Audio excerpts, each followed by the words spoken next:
America কিংবা Canada কিংবা যশোর কিংবা চিটাগং যে যেখানে আছে বাসায় বসে সে সেখানে বিডিং অপশনের মাধ্যমে দর কষাকষির মাধ্যমে তার কাঙ্ক্ষিত তাঁত পণ্য বলি, টেক্সটাইল পণ্য বলি কিংবা গার্মেন্টস পণ্যকে সে কিনতে পারে। বেসিক্যালি বিনিয়োগ আমরা গত 3 বছর যাবৎ বাংলাদেশের গ্রামে গঞ্জে ছড়িয়ে ছিটা যে সমস্ত তাঁতি আছে, টেক্সটাইল আরএমজি যারা এসএমই ক্যাটাগরিতে আছে, যারা প্রোডাকশনটা ভালো বুঝে কিন্তু sales, marketing, distribution, logistic, procurement, supply chain এটাতে এখনও পিছিয়ে আছে। সো তারা যেই কাজটা করে এখন 1-to-1 ফোন কল অথবা সরাসরি দেখা সাক্ষাতের মাধ্যমে করে, যার কারণে সময়টা অনেক বেশি যায়, মিডলম্যান অনেক এখানে ইনভলভ হয়ে যায়, কস্ট বেড়ে যায়, বিক্রি করতে তাদের অসুবিধা হয়।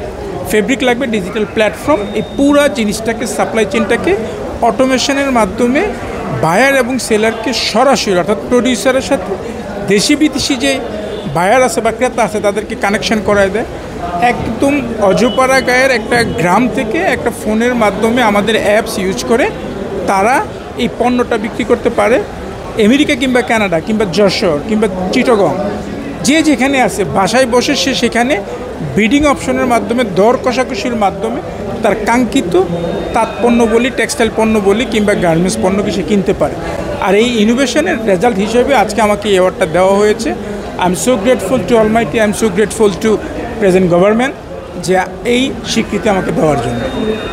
পুরো ব্যাপারটা আজকে যে এই ইনভেস্টমেন্টের সামিটে দেখছেন কেমন লাগছে সবকিছু?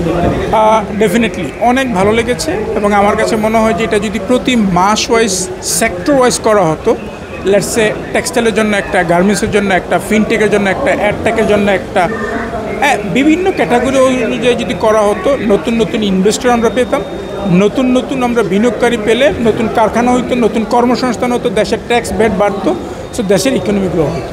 আমি একজন বিনিয়োগকারী, আমাকে যে ক্যাটাগরি এটা হচ্ছে ইনোভেশন বিনিয়োগকারী, অর্থাৎ আমি যে ইনোভেশনে ইনভেস্টমেন্ট করেছি গত 3.5 বছরে, আমার মেধা, শ্রম, মেধা, আমার একটা বিশাল টিম কাজ করে এখানে প্রচুর ইনভেস্টমেন্ট আমি করেছি। সো ডেফিনেটলি আমার কাছে এটা ভালো লাগছে যে আমার বিগত দিনের কর্ম, কষ্ট, পরিশ্রমটাকে আজকে সফলতার একটা ডিক্লারেশন পেয়েছে। ঠিক আছে।